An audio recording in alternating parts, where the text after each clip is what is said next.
the night like it just happened. Sunday dinner, Mom made her famous buttered chicken. Everyone was there, my parents, both of my brothers, even my cousin Faisal, who never shows up unless there's food. We were halfway through dinner, and I was excited. You know that kind of fire when something finally clicks in your brain? That's where I was, so I cleared my throat, waited for a pause in the conversation, and said it. I'm starting something.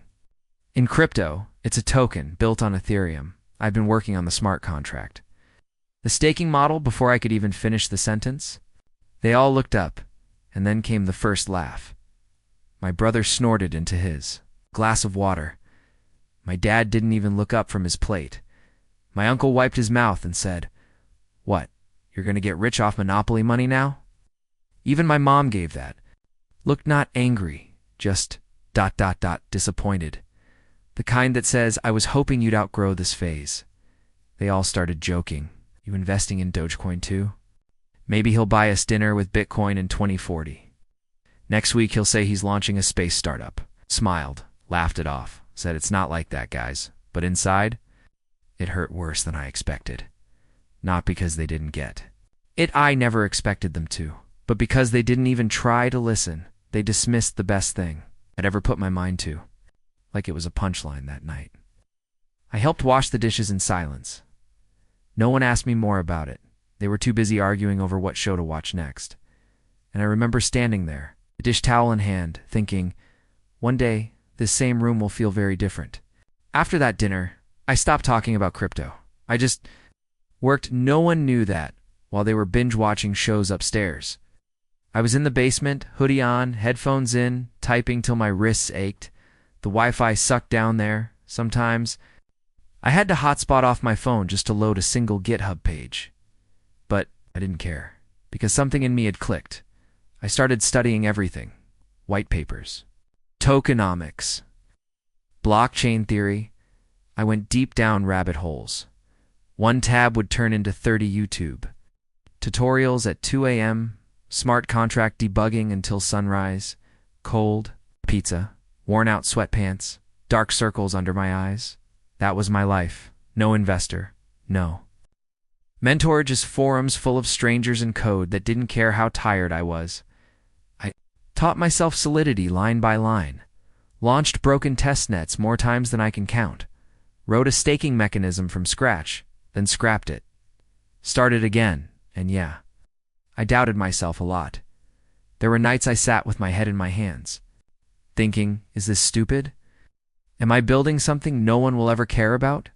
But every time I thought about quitting, I remembered that dinner, that laughter, the way they looked at me like I was wasting my life, and something about that kept me going, not out of spite, but because I knew if this works, they'll never laugh again the longer I stayed in the basement. The more the pressure grew upstairs. It wasn't just jokes anymore. It was concern cold, persistent, suffocating. My dad started sliding newspaper job ads under my door.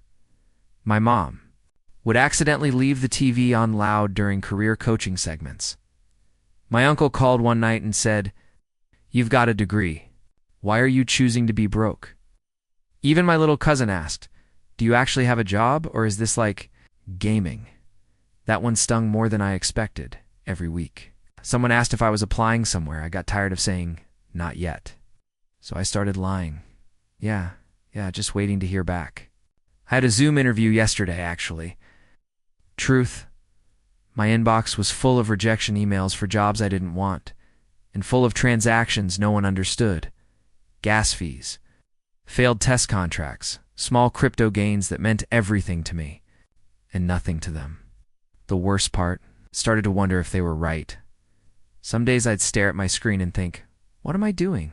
I'm 27. I live with my parents. No paycheck. Product. Just an idea that nobody believes in, not even me, some days. But then I'd remember the code. The tiny wins. A smart contract that finally deployed. A Reddit post that got traction. A stranger in a forum who DM'd him and said, "Hey, this is actually brilliant." I held on to those like oxygen because I had no applause, no roadmap, no backup plan. All I had was the belief that one day this would be the chapter I'd look back on, the one that almost broke me.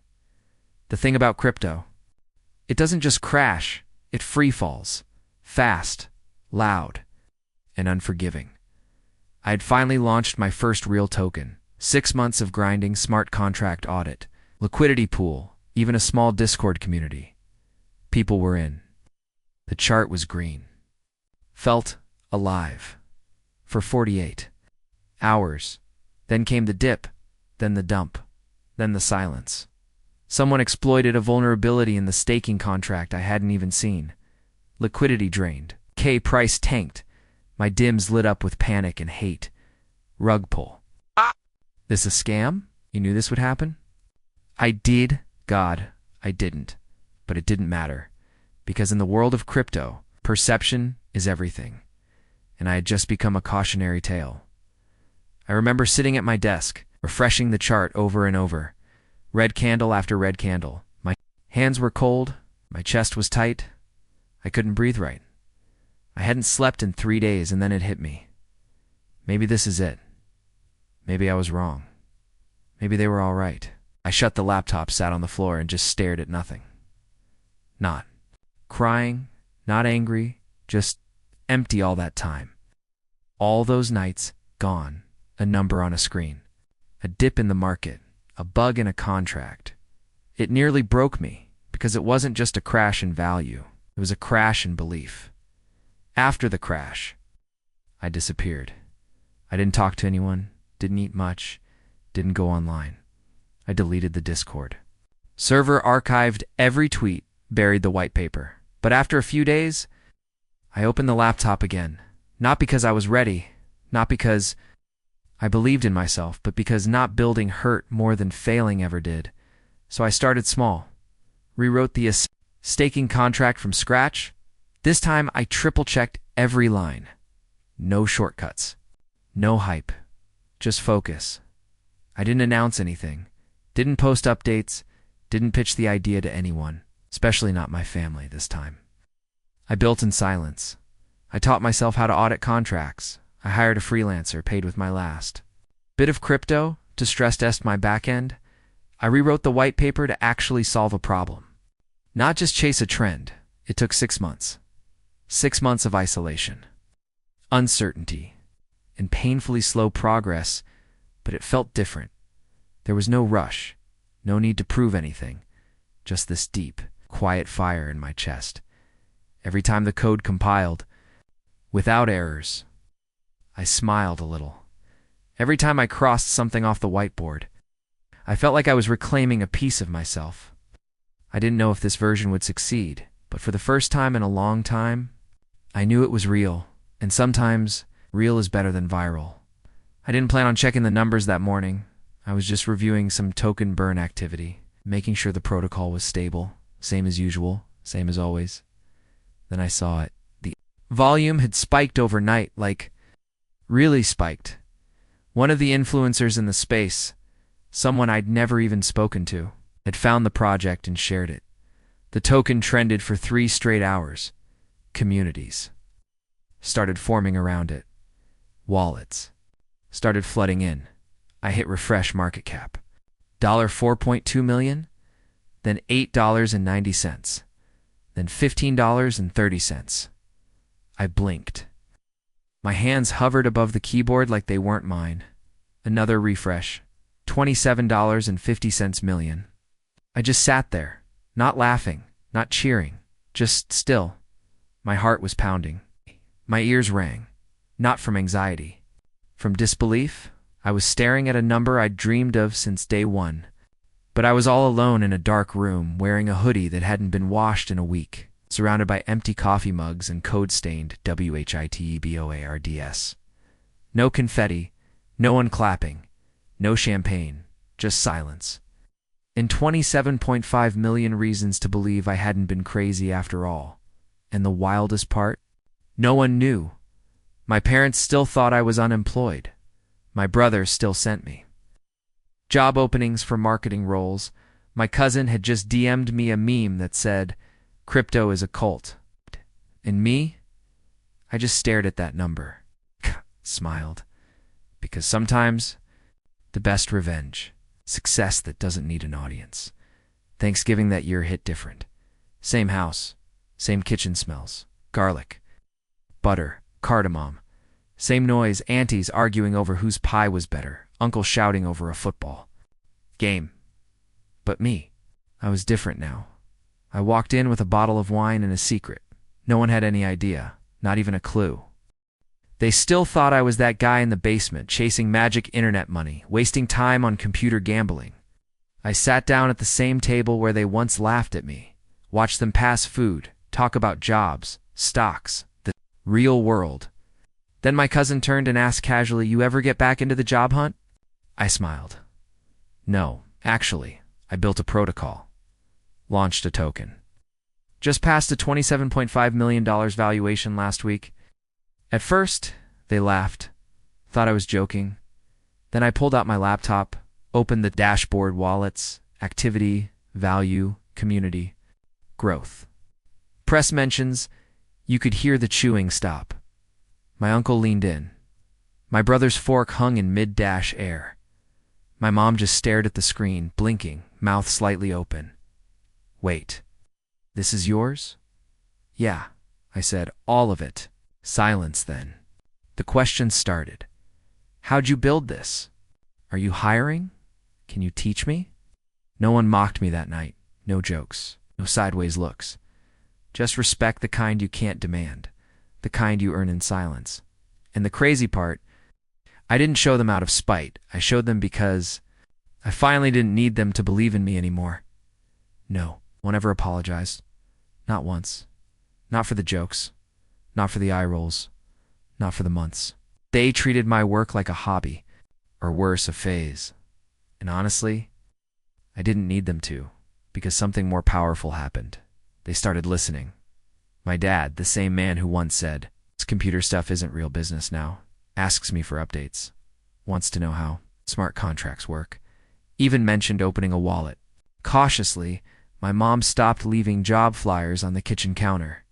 Instead, she leaves food outside my old room when I visit. Still warm, still silent, but there's pride in her eyes now. Quiet pride. My brother started showing his friends. My token on CoinMarketCap like he built it, I let him, because that's how families work sometimes. Ego first.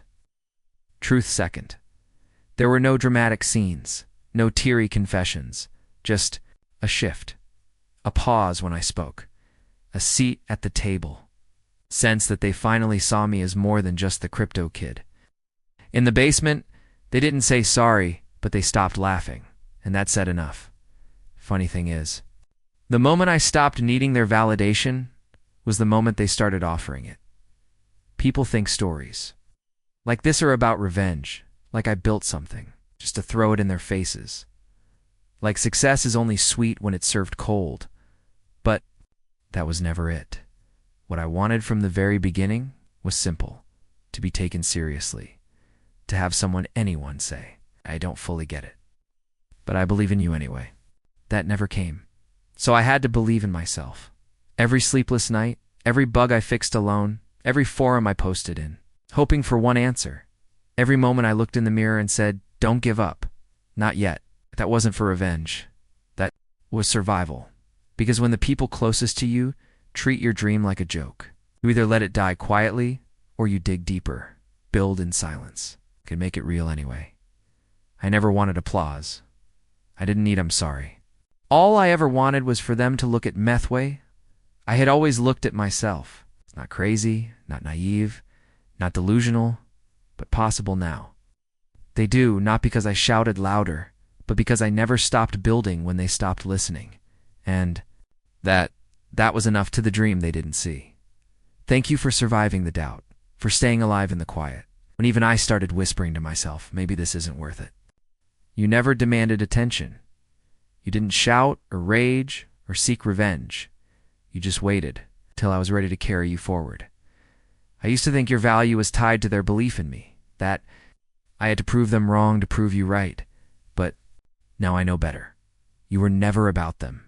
You were about becoming the person who could hold the weight of something this big, without breaking, who could be laughed at, misunderstood, you're underestimated, and still choose to rise. You made me stronger than I ever thought I could be. Not because you were easy, but because you were invisible to everyone. But me and to thee. People who never saw you, who called you silly, risky, fake. It's okay. They didn't need to believe I did. And now that you're real, realer than anything, I could have imagined I can finally let go of needing them to see you at all, because I see you. I always did. And that was enough.